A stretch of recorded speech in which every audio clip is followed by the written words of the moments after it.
जावेद के घर पर बुलडोजर चलने के बाद अब ओवैसी उसके पक्ष में उतर आए हैं। जी असदुद्दीन ओवैसी ने एक कार्यक्रम में बुलडोजर की कार्रवाई पर सवाल उठा दिए हैं। देखिए रिपोर्ट।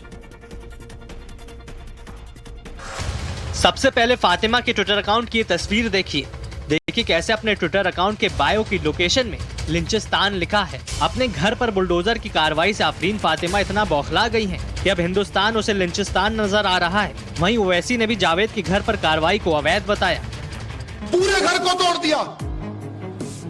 क्या कहा उत्तर प्रदेश की सरकार ने कि इसका बाप और ये जिम्मेदार है? क्या कोर्ट किस लिए है? फिर बताओ आप, अदालत किस लिए है? जज किस लिए है? पुलिस किस लिए है? और हमारे खिलाफ जजमेंट दे दिया जाता है कि तुम मेन आदमी हो, तुम्हारे घर को तोड़ दिया जाएगा। और घर को तोड़ रहे हैं। ओवैसी यही नहीं रुके, उन्होंने हिंसा के मास्टरमाइंड जावेद के घर से मिले आपत्तिजनक पोस्टरों का भी बचाव किया। Becomes law, rebellion becomes a duty. उसका माने यह है कि जब नाइंसाफी एक कानून बन जाता है तो उसके खिलाफ एहतजाज करना सबकी जिम्मेदारी बनती है। ये थॉमस जेफरसन अमेरिका के सदर ने कहा था और ये रिपोर्टर का इसके घर से ये निकला। क्या कोई बम बनाने का सीक्रेट निकला? आपको बता दें कि जावेद की बेटी आफरीन फातिमा सीए और एनआरसी के दौरान हुए प्रदर्शनों में काफी एक्टिव रही हैं। प्रदर्शन के दौरान उसके कई वीडियो भी वायरल हुए हैं। फातिमा के समर्थन में एएमयू और जेएनयू में छात्रों ने प्रदर्शन किया था, नारेबाजी की थी। और वहीं देखिए, शुक्रवार की हिंसा वाली साजिश के किरदार एक एक कर अब बेनकाब होते जा रहे हैं। टाइम्स नाउ नव भारत को सोर्सेज से बड़ी खबर मिली है कि प्रयागराज और कानपुर दोनों ही शहरों में हिंसा के लिए बाहरियों को बुलाया गया था। और जिसके बाद जानकारी ये भी मिली है कि प्रयागराज में 150 बाइक्स दूसरे जिलों से मंगाई गई थी और उसका इस्तेमाल इस हिंसा फैलाने के लिए किया गया था।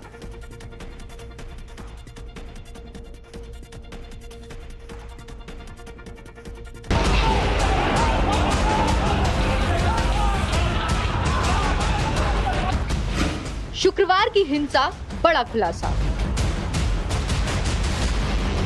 कानपुर टू प्रयागराज, बाहरियों का बवाल। कानपुर की हिंसा को लेकर एसआईटी की पूछताछ में बड़ा खुलासा हुआ है। बेकनगंज में हिंसा के लिए उन्नाव से भीड़ बुलाई गई। सीडीआर से कल इनके मोबाइल नंबर निकाले गए। बंद कमरे में पूछताछ के दौरान मास्टरमाइंड जफर हयात ने बताया कि बिरयानी की दुकान वाले फंडिंग और बिरयानी का इंतजाम करते थे।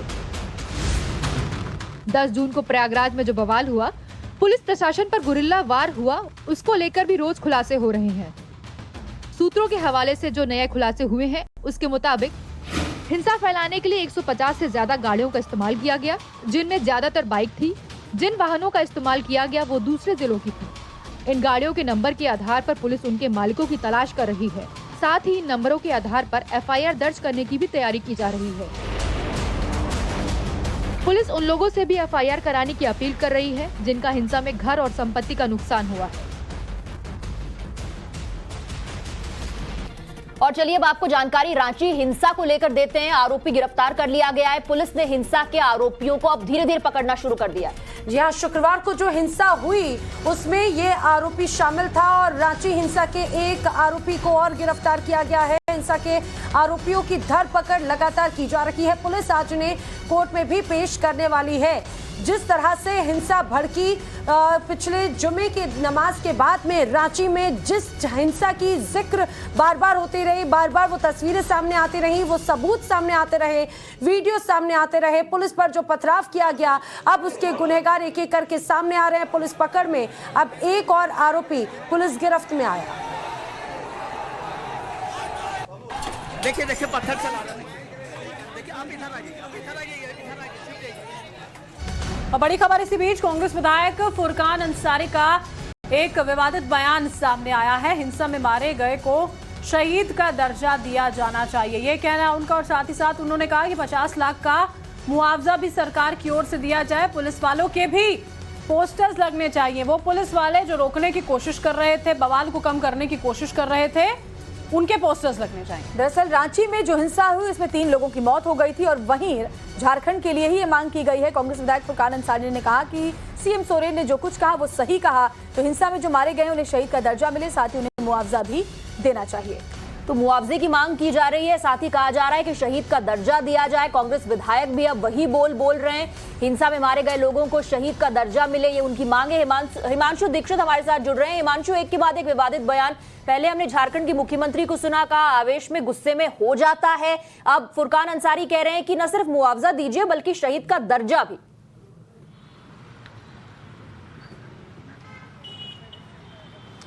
बिल्कुल, एक के बाद एक इस तरह की बयानबाजी यहाँ पर हो रही है। हालांकि यहाँ पर अब देखा जाए तो माहौल दोबारा से वापस ट्रैक पर आता हुआ नजर आ रहा है। यहाँ का मौसम यहाँ के माहौल की तरह हो गया है, जो पहले गर्म था लेकिन अब यहाँ पर ठंडी हवाएं भी चल रही हैं। और देखिए ये वो रोड है जहाँ पर पहले सुनसान थी, पहले यहाँ पर बिल्कुल निषेधाज्ञा लागू थी, कर्फ्यू लागू था, लेकिन अब यहाँ पर लोगों का आना जाना शुरू हो गया है। लेकिन सबसे बड़ी बात जो सूत्रों के हवाले से खबर आ रही है कि पुलिस अब मॉनिटरिंग कर रही है और उसके साथ ही वो पोस्टर भी लगाने वाली है जिसमें जो आरोपियों को चिन्हित किया गया है। लेकिन एक के बाद एक बयानबाजी यहाँ पर की जा रही है। इससे पहले इस्लामिया शरीफ के जो लोग हैं, एक डेलीगेशन वो यहाँ पर आता है, वो यहाँ पर कहता है कि इनको शहीद का दर्जा दिया जाना चाहिए, 50 लाख रुपए मुआवजा दिया जाना चाहिए। उसके बाद और भी कई लोगों की तरफ से मांग आ रही है, अब कांग्रेस विधायक की तरफ से आ गई। वहीं जब झारखंड के मुख्यमंत्री हेमंत सोरेन से हमने सवाल पूछा तो वो ये कहते हैं कि आप मेरी बात को समझ नहीं पाए हैं, यानी वो अपनी जिम्मेदारी से यहाँ पर भागते हुए नजर आ रहे हैं। उनको यहाँ के लोग सवाल पूछ रहे हैं कि जब इतना नुकसान हुआ, जब इतनी दिक्कतें हुई, इतनी दुकानें यहाँ पर बंद हुई, तब उस वक्त आपने कोई कार्रवाई क्यों नहीं की, तब आप उस वक्त शांत क्यों रहे थे। लेकिन उसके बावजूद भी आप देखिए यहाँ पर कि बयानबाजियों का दौर यहाँ पर शुरू, बहुत सारे लोग यहाँ पर हैं जिनसे हम बात भी करेंगे। क्या नाम है आपका? मैं डॉक्टर राजेंद्र श्रीवास्तव। अच्छा डॉक्टर साहब, एक बात बताइए कि यहाँ पर जब हिंसा हुई, हिंसा के दौरान अब कई ऐसे बयान आ रहे हैं कि जो मरे हैं उनको शहीद का दर्जा यहाँ पर दिया जाए और ये भी कह रहे हैं कि 50 लाख का मुआवजा दिया जाए। क्या आपको लगता है कि ऐसा शहीद इस तरह के बयान देना सही है? नहीं, मुझे वो शहीद वाली बात तो ये नहीं लगती है, क्योंकि इसके पीछे बहुत सारी चीज़ें होती हैं। केवल किसी एक विषय पर को लेकर हम ऐसे बात नहीं कर सकते, क्योंकि हमें तो हमेशा पता है कि रांची जो है सद्भाव और भाईचारे का शहर रहा है, अमन का शहर रहा है। यदि अमन के लिए कुछ हुआ है तो किया जा सकता है बात, अन्यथा बिल्कुल हिमांशु, ये राहत की बात है कि रांची की जिंदगी अब धीरे धीरे पटरी पर लौट रही है, लेकिन सियासतदानों को भी ये समझना होगा जिस तरह के गैर जिम्मेदाराना बयान उन्होंने दिए हैं उससे माहौल एक बार फिर से खराब हो सकता है। बहुत बहुत शुक्रिया हिमांशु आपका इस जानकारी के लिए। इधर रांची हिंसा को लेकर के स्पेशल इन्वेस्टिगेटिव टीम अपनी जांच को तेजी के साथ आगे बढ़ा रही है। वहीं देखिए हिंसा में क्या कुछ खुलासे हुए हैं, इसे लेकर टीम को लीड कर रहे एसपी सिटी अंशुमन से हमारे संवाददाता हिमांशु दीक्षित ने बातचीत की है, सुनवाते हैं आपको। रांची में 10 जून को हुई हिंसा के बाद अब पुलिस की तरफ से कार्रवाई की जा रही है। एसआईटी का गठन भी किया गया है और आरोपियों को चिन्हित भी किया जा रहा है। एसआईटी जो हेड कर रहे हैं, हमारे साथ में इस वक्त एसपी सिटी मौजूद है, अंशुमन जी। सर, इस पूरे मामले में अभी तक आपकी कार्रवाई कहाँ तक पहुँची है? देखिए, घटना घटित होने के बाद हमारा पहला टारगेट तो यही था कि उसको हम लोग कंट्रोल करें। कंट्रोल करने के बाद शुरुआती दौर में जो लोग चिन्हित हुए हैं उनके ऊपर हमने नेम्ड एफआईआर किया था। उसके बाद अपने सभी सूत्रों से एवं सीसीटीवी फुटेज इत्यादि से हम लोगों को आइडेंटिफाई करने का प्रयास कर रहे हैं। जैसा कि आप जानते होंगे कि यह भीड़ बहुत ही ज़्यादा बड़ी थी, उसमें से सभी लोगों को आइडेंटिफाई कर पाने में समय लगता है। जैसे जैसे लोग आइडेंटिफाई हो पा रहे हैं या हम लोगों को ये सूचना मिल रही है कि ये लोग उस बलवे में या दंगे में शामिल थे, उनको हम लोग गिरफ्तार करने का प्रयास कर रहे हैं। कुछ लोगों की गिरफ्तारी हुई है, कुछ लोगों को हम लोगों ने डिटेन किया है और उनको जल्द से जल्द हम लोग गिरफ्तार करके भेज दे रहे हैं। सर, आप एसआईटी हेड कर रहे हैं, इसलिए मैं आपसे पूछना चाह रहा हूं कि इन्वेस्टिगेशन को आगे बढ़ाने के लिए सबूतों को किस तरह से इकट्ठा किया जा रहा है, किसकी मदद यहाँ पर ली जा रही है? देखिए, इस तरह के मामलों में हम लोग हर तरह के सोर्सेज को इस्तेमाल करते हैं, जिसमें कि आम जनता से भी हम लोग सूचना लेते हैं। अगर उनके पास कोई सूचना होती है कि अमुक व्यक्ति इस दंगे में शामिल था, और हम लोग उसको फिर वेरीफाई करा के भी उसको अरेस्ट करते हैं। हम लोगों के पास सीसीटीवी फुटेज इत्यादि भी होते हैं। अनेक लोगों ने अपने साथ अपने कैमरों से भी फ़ोटो लिए होते हैं। उन सभी को कलेक्ट करके हम लोग कोशिश करते हैं कि उन सभी दंगा जो करने में शामिल थे उनको आइडेंटिफाई करें और पकड़ें। अफवाह एक बड़ी वजह होती है इस तरह के मामलों को आगे बढ़ाने की, तनाव बढ़ने की। अफवाह ना फैले, लोगों में शांति बनी रहे, इसके लिए क्या प्रयास हैं आपके? देखिए, पिछले कुछ समय से यहाँ पर 144 लगा हुआ है। सीआरपीसी की 144 के अंतर्गत हम लोग निषेधाज्ञा लगाते हैं और उसके माध्यम से हम लोग जो है लोगों को हमेशा सूचित भी कर रहे हैं कि किसी भी प्रकार की अफवाहों में आप नहीं आएँ। और इसी बीच एक बड़ी खबर गैंगस्टर लॉरेंस बिश्नोई से जुड़ी हुई। गैंगस्टर लॉरेंस बिश्नोई रिमांड पर, सुनवाई अब पूरी हो गई है। बता दें पटियाला हाउस कोर्ट में जो रिमांड पर बहस थी वो जारी थी, अब वो सुनवाई पूरी की जा चुकी है। कुछ ही देर में कोर्ट अपना फैसला सुनाएगा। मूसेवाला हत्याकांड में लॉरेंस बिश्नोई मास्टरमाइंड है, उसकी रिमांड पर सुनवाई चल रही थी। थोड़ी देर बाद कोर्ट का फैसला भी सामने आ जाएगा। फिलहाल सुनवाई पूरी हो चुकी है। रिमांड देखिए आज तक के लिए थी, पटियाला कोर्ट में पेशी हुई। बताया जा रहा है कि रिमांड पर बहस पूरी हो चुकी है। कुछ ही देर में कोर्ट की ओर से फैसला सुना दिया जाएगा। और देखिए आज रक्षा मंत्री राजनाथ सिंह ने प्रेस कॉन्फ्रेंस कर एक बड़ा ऐलान भी किया। टूर ऑफ ड्यूटी के तहत सेना में भर्ती की बड़ी घोषणा की गई है, देखिए आप। चलो भरें भारतीय सेना में युवा जोश हम मिलकर। सीसीएस की बैठक में आज बड़ा फैसला लिया गया, जिसके बाद इस फैसले का ऐलान करने के लिए तीनों सेनाओं के प्रमुखों के साथ खुद रक्षा मंत्री राजनाथ सिंह ने प्रेस कॉन्फ्रेंस की। अग्निपथ नामक एक ट्रांसफॉर्मेटिव योजना हम ला रहे हैं, जो हमारी आर्म्ड फोर्सेस में ट्रांसफॉर्मेटिव चेंजेज लाकर उन्हें फुली मॉडर्न और वेल इक्विप्ड बनाएगी। टूर ऑफ ड्यूटी सेना के लिए सरकार का नया नियम है। सेना, नौसेना और वायुसेना में इस नियम के तहत जवान भर्ती किए जाएंगे। इस नियम के तहत 4 साल के लिए जवानों की सेना में भर्ती होगी, जिसमें 6 महीने की ट्रेनिंग शामिल है। रिटायरमेंट के बाद डिग्री या सर्टिफिकेट दिया जाएगा। अग्निपथ योजना में भारतीय नौजवानों को बतौर अग्निवीर आर्म्ड फोर्सेस में सेवा का अवसर प्रदान किया जाएगा। कैसे आप देखते हैं ये जो पॉलिसी है अग्निपथ सरकार की रिक्रूटमेंट की पॉलिसी, यानी कि 4 साल के लिए आप किसी भी सर्विस को ज्वाइन करेंगे और अग्निवीर बन जाएंगे? अच्छी पॉलिसी यार, ये काफ़ी समय से युवा भी रहता है कि हमें कोई चांस मिले, तो यूथ को एक चांस मौका रहता है कि हमें चांस मिले। तो हम वैसे भी हमारा सांबा जो है शूरवीरों की धरती है, ये हमारे मैक्सिमम यहाँ से आर्मी में है, बेल्ट फोर्स में है, तो युवा के लिए तो बहुत ही अच्छा मौका है ये। आप कैसे देखते हैं ये, आपको कैसे लग रहा है ये?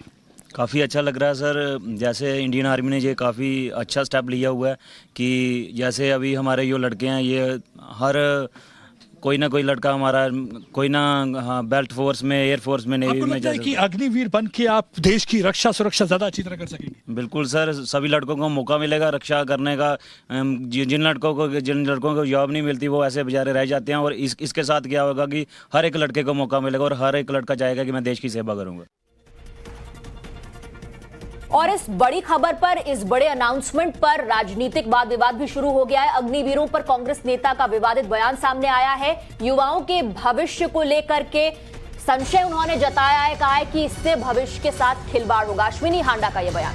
जी हाँ, जो योजना है इसके तहत युवाओं को सरकार एक तरह से सेना में जाने का मौका तो दे रही है, लेकिन वो कुछ समय अवधि के लिए। अब इस पर कांग्रेस नेताओं की तरफ से निशाना साधा गया है। उनका कहना है कि कांग्रेस नेता के अनुसार सरकार सिर्फ और सिर्फ पार्ट टाइम नौकरी देने की कोशिश कर रही है।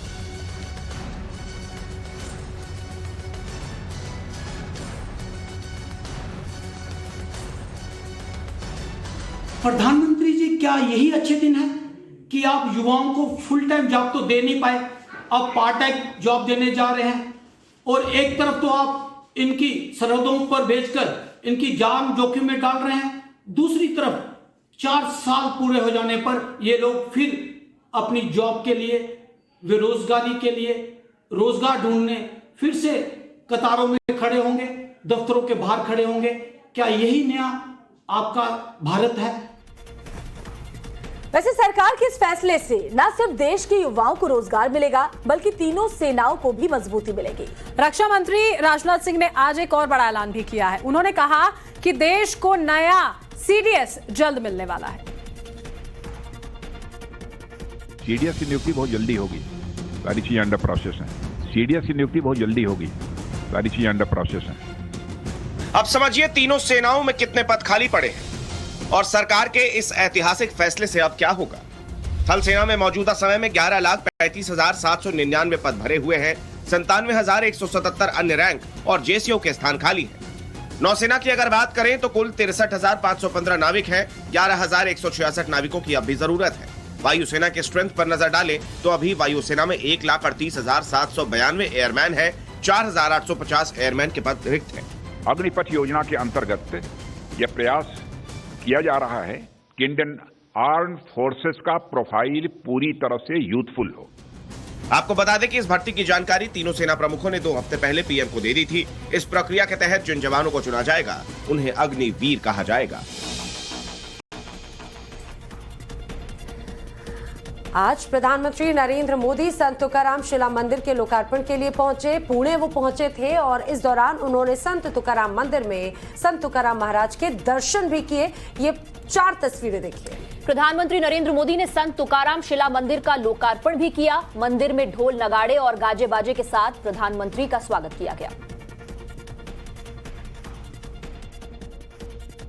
2 राष्ट्रीय राजमार्ग को 4 लेन करने के लिए शिलान्यास का अवसर मिला था।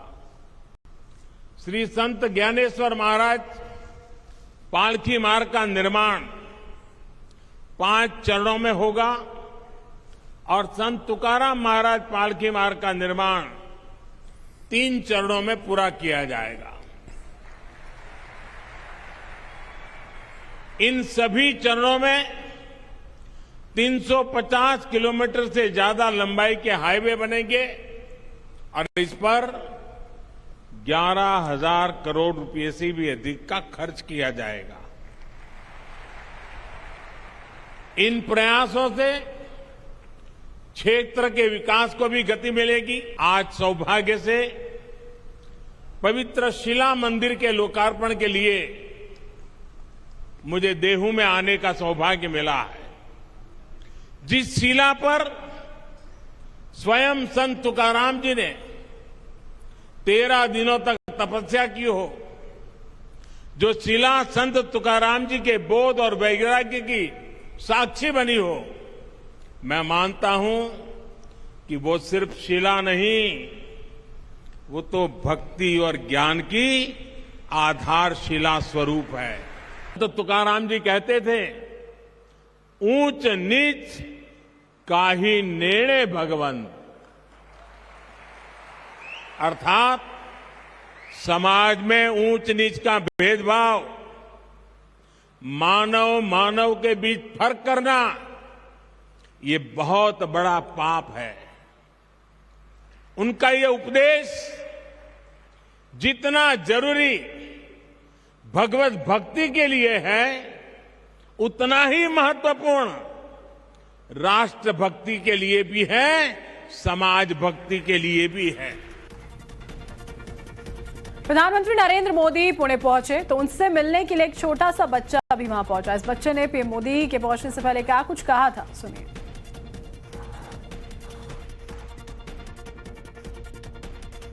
मेरे प्यारे मोदी जी, मुझे आपको देख के संत शास्त्र तुकाराम महाराज के 2 पंक्तियां याद आती है, जो कि है, जेका रंजले गांजले त्यांची म्हणे जो आपले, तोची साधू ओळखावा देव तेची जानवा। इसका मतलब है जो गरीब है, जो वंचित है, उन्हें जो अपना कहता है, उन्हें जो साथ लेता है, वही सज्जन है, वही साधु है और उनके अंदर ही भगवान का वास होता है। और मोदी जी, अब अपने देश को आगे ले जाने के लिए सबका साथ, सबका विकास करे और मैं आपका मन से आभार धन्यवाद कहता हूँ। और इस वक्त एक बड़ी खबर आ रही है पुणे से। अब प्रधानमंत्री नरेंद्र मोदी मुंबई पहुंच गए हैं। सीएम उद्धव ठाकरे ने एयरपोर्ट पर प्रधानमंत्री नरेंद्र मोदी का स्वागत किया।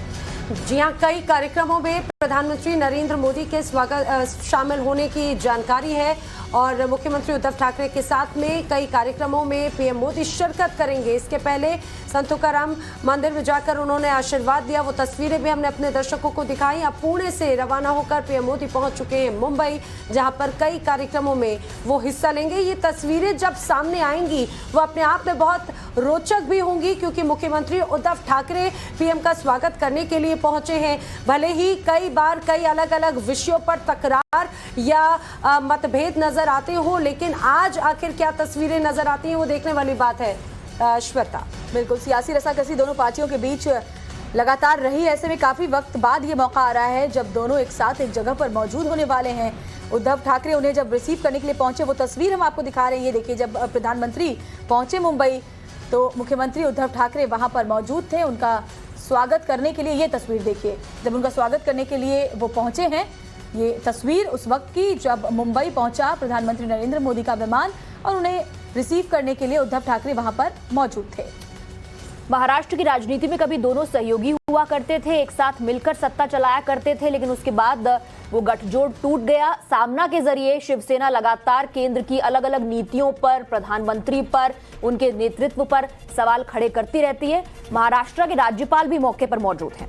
तस्वीरें यहाँ पर हम आपको दिखा रहे हैं। देखिए, उद्धव ठाकरे यहाँ पर पहुंचे थे प्रधानमंत्री नरेंद्र मोदी को रिसीव करने के लिए। एयरपोर्ट की तस्वीरें इस वक्त हम आपको दिखा रहे हैं। पुणे पहुंचे थे और उसके बाद अभी फिलहाल मुंबई पहुंच चुके हैं। प्रधानमंत्री कई तरह के कार्यक्रमों में शिरकत वो करेंगे। ये देखना होगा कि आगे किस तरह की प्रतिक्रिया, किस तरह के बयान यहाँ पर महाविकास अघाड़ी की ओर से भी देखने को मिलते हैं, क्योंकि जिस तरह से स्वाति खुद जिक्र कर रही थी कि सत्ता एक बार मिलकर दोनों पार्टियों ने साथ में चलाई, लेकिन उसके बाद में खटास बहुत ज्यादा देखने को मिली। और खटास इतनी कि एक के बाद एक आरोप प्रत्यारोप का दौर जो है वो दोनों ही पार्टियों में लगातार चलता रहा। पिछले कुछ वक्त में भी हमने देखा था कि किस तरह से भारतीय जनता पार्टी शिवसेना पर लगातार हमलावर रही थी। और ये देखिए, राज्यपाल भगत सिंह कोश्यारी, आदित्य ठाकरे, उद्धव ठाकरे, ये तमाम लोगों को आप इन तस्वीरों में देख सकते हैं। और चलिए बात अगली खबर की करेंगे। उत्तराखंड की राजधानी देहरादून में एक अफवाह के बाद पेट्रोल पंपों पर लंबी कतारें देखने को मिली। आखिर वो अफवाह थी क्या, आपको इस रिपोर्ट के जरिए दिखाते हैं। उत्तराखंड की राजधानी देहरादून के पेट्रोल पंप पर लंबी गाड़ियों की कतार, मोटरसाइकिल, स्कूटी और गाड़ियों में अपनी बारी का इंतजार करते लोग। हालात ये हैं कि लोग घरों से बिना शर्ट के ही पेट्रोल भरवाने पहुंच गए। आप सोच रहे होंगे कि आखिर ऐसा क्या हुआ कि जो देहरादून के पेट्रोल पंप पर इस तरह से लंबी कतारें लगी हैं। आखिर ऐसा क्या हुआ जो लोग बिना शर्ट के ही घर से भागकर पेट्रोल भरवाने पहुंच गए?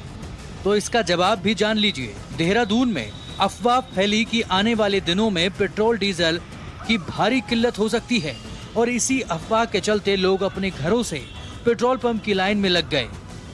भाई साहब, मेरे पे फोन आया कि कल तेल नहीं मिलेगा, इसलिए मैं भी सुन के आ गया पेट्रोल पंप के पास कि कभी ऐसा हो ना जाए जैसा माहौल देश के अंदर चल रहा है फिलहाल। तो आप कितना तेल डलवा अपनी गाड़ी में? मैंने टंकी फुल करा लिए और 2 कैन एक्स्ट्रा भरवा लिए। पेट्रोल डीजल की अफवाह किसने फैलाई, कैसे फैली, पुलिस अब इसकी जांच कर रही है। पुलिस का कहना है कि अफवाह फैलाने वालों पर सख्त कार्रवाई की जाएगी। देहरादून में उड़ी इस अफवाह के बाद में लोगों ने अपनी गाड़ियों की टंकी फुल भी करा ली। वहां पे क्या तस्वीरें नजर आई वो भी आपने देखी। इसके बाद देहरादून के पेट्रोल पंप पर सच में पेट्रोल की कमी दिखाई देने लगी।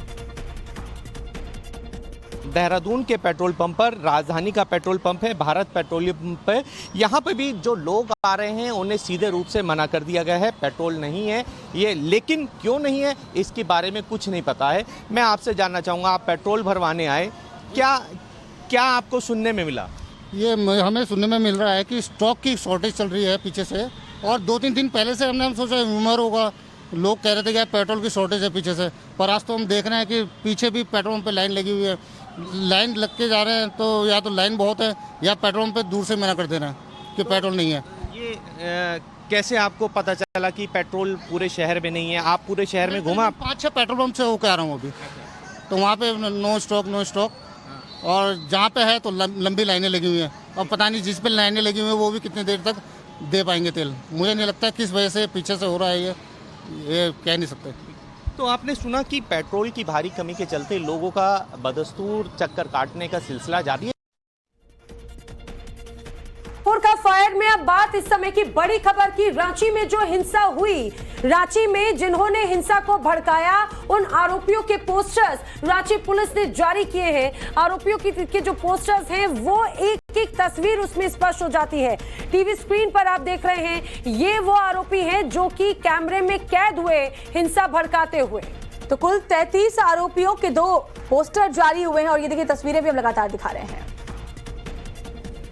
तो कुल 33 आरोपियों के 2 पोस्टर जारी हुए हैं। आखिर क्या है वो तस्वीरें, आइए वो जरा हम दिखाते हैं। आप ये तस्वीरें देख रहे हैं, देख पा रहे होंगे कि ये अलग अलग तस्वीरें और उसमें आप देख पाएंगे कि कोई काले रंग के कपड़े में टोपी लगाए हुए नजर आते हैं, नीले रंग के कुर्ते वाले को आप देख पा रहे होंगे। और सबसे खास बात ये कि जिन लोगों की तस्वीर आप देख रहे हैं, आप देख पा रहे होंगे इन पोस्टर्स में कई बेहद कम उम्र के लोग हैं जो इस पूरी हिंसा को भड़काने में शामिल रहे हैं। अब रांची पुलिस ने ऐसे लोगों को चिन्हित किया, सीसीटीवी कैमरे के जरिए वो वीडियोस निकाले और इसके साथ ही साथ वो तमाम सबूत जुटाए जिसमें ये लोग साफ तौर से नजर आते हैं। आप देख पा रहे होंगे ये तस्वीरें, आप देखिए कैसे यहाँ पर आपको एक बच्चा भी नजर आ रहा है, आपको ये लोग नजर आ रहे हैं। आप देखेंगे उनके हाथों में आपको पत्थर नजर आ रहे हैं, पत्थर है, किसी के हाथ में हथियार है। आप अगर देख पाएंगे बारीकी से तो यहाँ पर कई ऐसे लोग भी चेहरे नजर आ रहे हैं जो उन्हें प्रोवोक कर रहे हैं, उन्हें भड़का रहे हैं। और भीड़ का चेहरा क्या है वो इन तस्वीरों में आप देखेंगे। एक एक तस्वीर को आप गौर से देखिए। दरअसल रांची पुलिस ने इन तस्वीरों को जारी किया और पहचान बताई और रांची के लोगों से भी अपील की कि वो भी जरा देखें कि आखिर ये हैं वो लोग जिन्होंने रांची में हिंसा भड़काई, रांची में माहौल खराब किया। जो जुमे की नमाज के बाद में जो वहां पर हालात बने, आखिर उसके पीछे लोग कौन थे। रांची से इस समय हमारे साथी ऐश्वर्या जैन इस समय हमारे साथ में जुड़े हैं।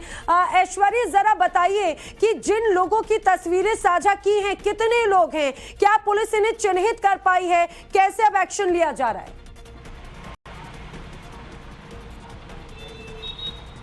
देखिए लगातार टाइम्स ऑफ नवभारत पर हम वो सीसीटीवी फुटेजेस दिखा रहे थे जो हिंसा के दौरान कैप्चर की गई थी और इन्हीं सीसीटीवी फुटेजेस की मदद ली गई है रांची पुलिस के द्वारा और 31 लोगों की फोटोज़ को अब पब्लिक किया गया है। और ये सब तब हुआ जब 4 दिन के बाद कोई ज़्यादा एक्शन नज़र नहीं आ रहा था रांची पुलिस के द्वारा, क्योंकि केवल ऑफिशियली अभी तक सिर्फ 6 अरेस्ट किए गए थे। जब केंद्र सरकार के द्वारा झारखंड गवर्नर से ये पूरी की पूरी रिपोर्ट मांगी गई, उसके बाद गवर्नर ने एसएसपी, डीसी, डीसीपी और डीआईजी को तलब किया और उनको बोला गया कि अगर आपके पास उन लोगों की पिक्चर्स हैं, अगर सीसीटीवी फुटेजेस हैं तो उनको आइडेंटिफाई किया जाए और उनके पोस्टर्स लगाए जाए अलग अलग जगहों पर, जिससे अगर रांची के शहर के लोग उनको जानते हो, अगर उन तक पहुंच सकते हो तो वो पुलिस को सूचना दें और जल्द से जल्द उनकी गिरफ्तारी हो। देखा गया था इसी ही तरीके से उत्तर प्रदेश के अंदर भी पोस्टर्स को रिलीज किया गया था और अब 4 दिन के बाद रांची के अंदर भी 31 लोगों के चेहरों को एक पोस्टर्स के जरिए रांची पुलिस ने रिलीज किया है और लोगों से आग्रह किया है कि अगर वो इन लोगों को जानते हैं तो वो पुलिस को सूचना दे, जिससे जल्द से जल्द इन लोगों की गिरफ्तारी हो सके जिन्होंने हिंसा भड़काई रांची के अंदर। हमने देखा दूसरे राज्यों की अगर बात करें तो दूसरे जिलों से भी लोग वहां पर आए थे और उन्होंने इस हिंसा में भागीदारी निभाई थी। ऐसे में इन पोस्टर्स के जरिए अगर वो लोकल लोग हैं तो रांची के लोग उन्हें पहचान पाएंगे और अगर वो दूसरे जिलों के हैं तो बाहरी जो लोग हैं वो उन्हें पहचान पाएंगे। मकसद ये है कि जल्द से जल्द इन आरोपियों का पता चले।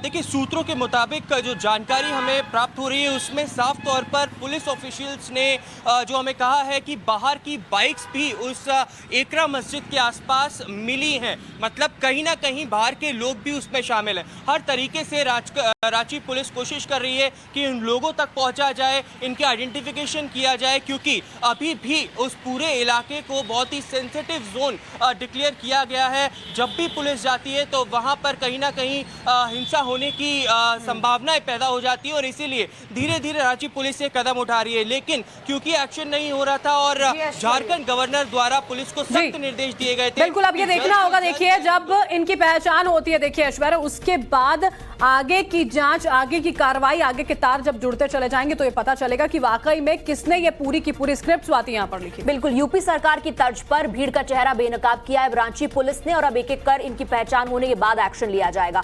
4 का फायर में फिलहाल इतना ही।